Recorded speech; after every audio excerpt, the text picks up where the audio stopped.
Itinuloy at isinampa na ang impeachment complaint laban kay Vice President Sara Duterte, pero aminado ang mga mambabatas na nasa balag ito ng alanganin. Sa kabila naman ng nauna ng pahayag ni Pangulong Marcos na pag-aaksaya lang ito ng panahon dahil mas marami pang mga problemang kinakaharap ang bansa na dapat unahin. Samantala, aminado naman ang ilang mga mambabatas o kongresista na kukulangin sila ito ng panahon.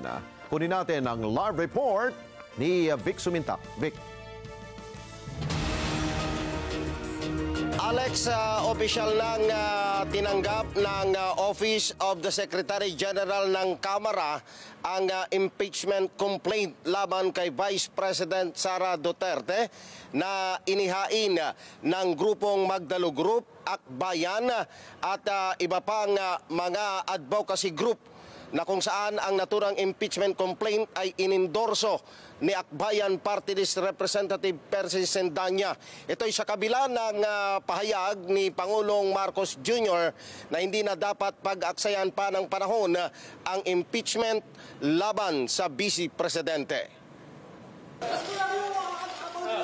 Alas 3 ngayong hapon, formal na inihain ng grupong Magdalo, Akbayan at iba pang advocacy group ang impeachment complaint laban kay Vice President Sara Duterte sa Office of the Secretary General ng Kamara.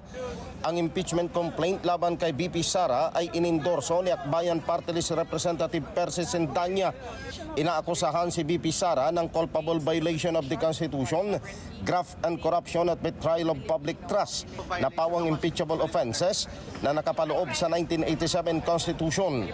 Inihayag ni House Secretary General Reginald Velasco na mayroon na lamang nalalabing 9 na session days ang Kamara ngayong taon dahil December 19 ay holiday break na at babalik ang sesyon sa January 13 ng susunod na taon.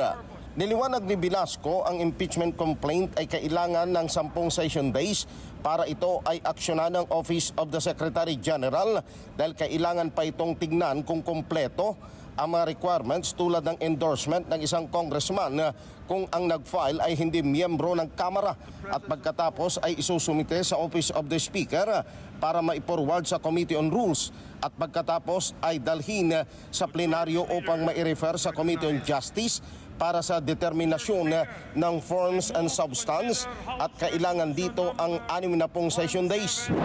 Well, pag nag-file, titignan natin kung kumpleto, no? Kailangan kasi may endorsement ng House member. Tapos titignan din natin kung yung complaint may laman, no? Di naman pwedeng impeachment complaint lang. Niliwanag ni Velasco na pagsapit ng February ng susunod na taon ay magsisimula na ang campaign period para sa May 2025 midterm elections. Hindi naman masabi ni Velasco kung hindi na maisusulong ang impeachment laban kay VP Sara ngayong 19th Congress na magsasara sa June 30, 2025 dahil nasa pagpapasya pa rin ng mga kongresista ang lahat ng proseso ng impeachment. Hindi, yun naman kay Presidente, suggestion lang yan na wala ring masasayang la oras ng House of Representatives. No? So, hindi naman yun sa pilitan na pinipilit ang Congress. Depende talaga kung may magpapile. Tapos, depende sa aksyon ng House of Representatives. Naniniwala si Velasco na ang pahayag ni Pangulong Ferdinand Marcos Jr. na pag-aksaya lamang ng panahon ng impeachment proceedings laban kay Vice President Sara Duterte ay isang suggestion lamang at hindi ito isang utos para panghimasukan ang trabaho ng Kamara bilang isang co-equal branch ng gobyerno. Alex, dahil nga sa kakulangan na ng panahon dito sa gagawing impeachment proceedings laban kay Vice President Sara Duterte, kung hindi ito magtatagumpay ay palilipasin na ang isang taon bago muling masampahan ng panibagong impeachment complaint ang pangalawang Pangulo. Balik sa inyo, Alex. Okay, Vic, kung ito ay natanggap na ng Secretary General ng Kamara, batid na ba ito ni Speaker? Meron na ba siyang pahayag ukol dito?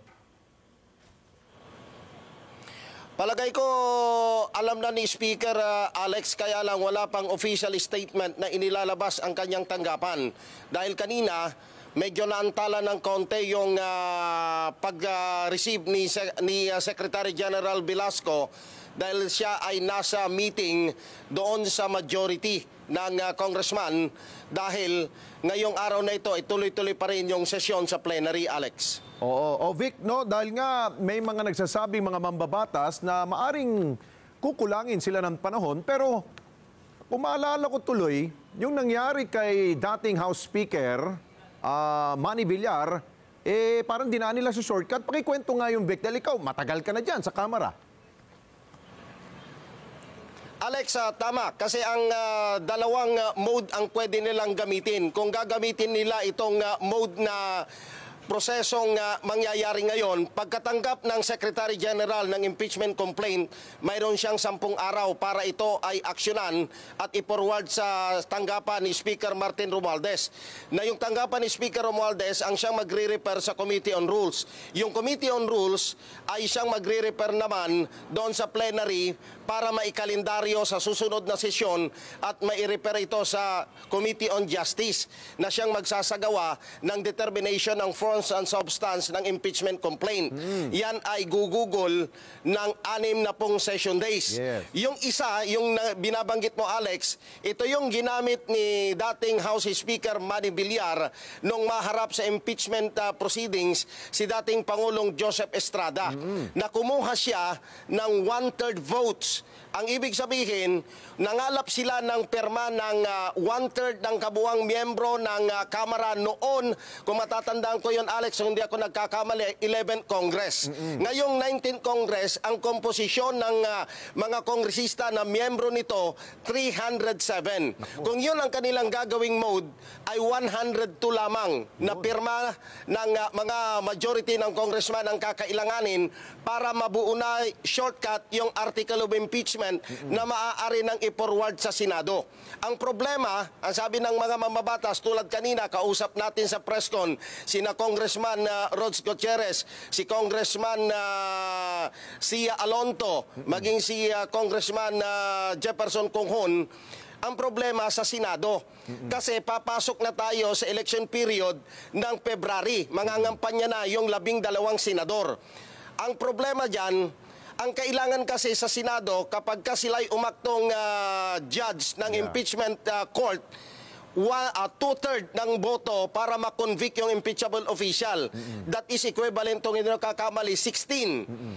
Kung si Vice President Sara Duterte ay makakuha ng 8 susuporta sa kanya, hindi na makukuha yung 2/3 votes, automatic acquitted siya, Alex. Ayun.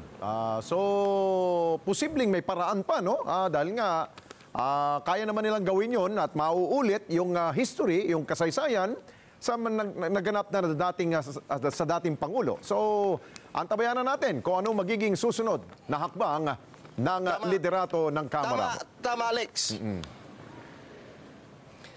Kasi double blade daw itong impeachment na isinampa.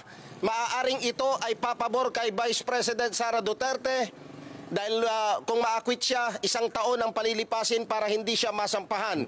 Or ito ay direct defiance doon sa panawagan ni Pangulong Ferdinand Marcos Jr. na huwag na siyang pag-aksaya ng panahon sa impeachment proceeding, Alex. Okay, sige. So, sundan natin yan, ha?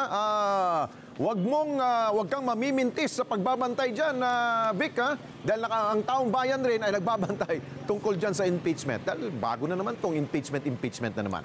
Maraming salamat, Sir Vic Sumintak. Mata natin dyan sa Kamara.